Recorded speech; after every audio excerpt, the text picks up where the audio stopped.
incident I'll share with you is actually Jibreel giving advice in a very subtle way, but it's profound advice as well. This narration that I'm about to share with you is so profound. Al-Hafidh ibn Rajab rahimahullah, in his famous book Al-Khushu' fi Salah, Humility in Prayer, the last chapter is just about this hadith, even though it has nothing to do with prayer, because of what it means. The Prophet ﷺ, he says in authentic hadith that I was sitting with Jibreel alayhi salam. فَإِذَا انشَقَّ أُفُقُ السَّمَاءِ, and then all of a sudden the sky split, وَنَزَلَ مَلَكٌ, and an angel came down.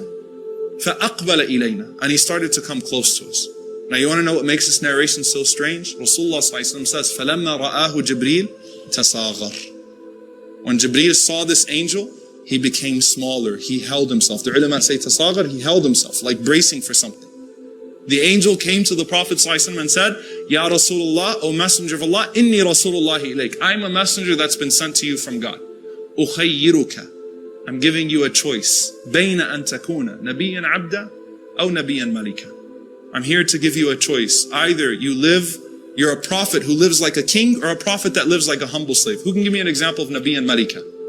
A prophet that lives like a king. Sulaiman alayhi salam, Dawood alayhi salam, and Nabi and Malika means that you'll live comfortable. Look, you can have a great life, live very comfortably, be a king, have the riches of this world, do whatever you want, and you'll still have the hereafter. It's not going to decrease from you in any way whatsoever.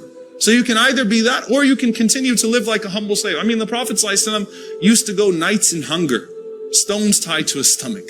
He suffered from poverty at the very worst, even after success, right? So you have a choice now. So the Prophet ﷺ said, فَنَظَرْتُ إِلَى جِبْرِيلٍ. I looked at Jibreel. He said, فَأَشَارَ إِلَيَّ أَن تَوَاضَعْ. Jibreel did this. So the Prophet ﷺ said, I said to him, بَلْ نَبِيًّا عَبْدًا.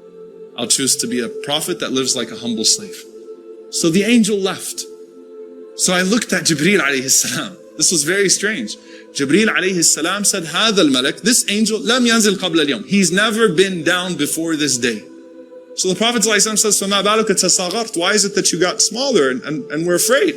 He said, وَاللَّهِ مَا ظَنَنْتُهُ نَزَلَ إِلَّا بِقِيَامِ السَّاعَةِ. He said, I swear by Allah, I didn't think that he came except to announce the day of judgment. Who was that angel? Israfil. When Jibreel saw Israfil come down, he thought it was all over. So Jibreel even became afraid at the sight of Israfil. And Ibn Rajab rahimahullah, he ends his book with Bal Nabiyyan Abda, choose to be a humble servant. And how did this affect the Prophet ﷺ physically as well? I mean, obviously he continued to live in very humble means. The Prophet ﷺ, when he used to eat his food, sometimes he'd lay back, recline and eat. But after that incident, the Prophet ﷺ would only eat his food sitting up. So the Sahaba asked him, Ya Rasulullah, why is it that you only eat your food sitting up? He said, because this is more befitting for Nabiyyan Abda, for a prophet that will live like a humble slave. So it affected the Prophet ﷺ. That incident actually affected the Prophet ﷺ.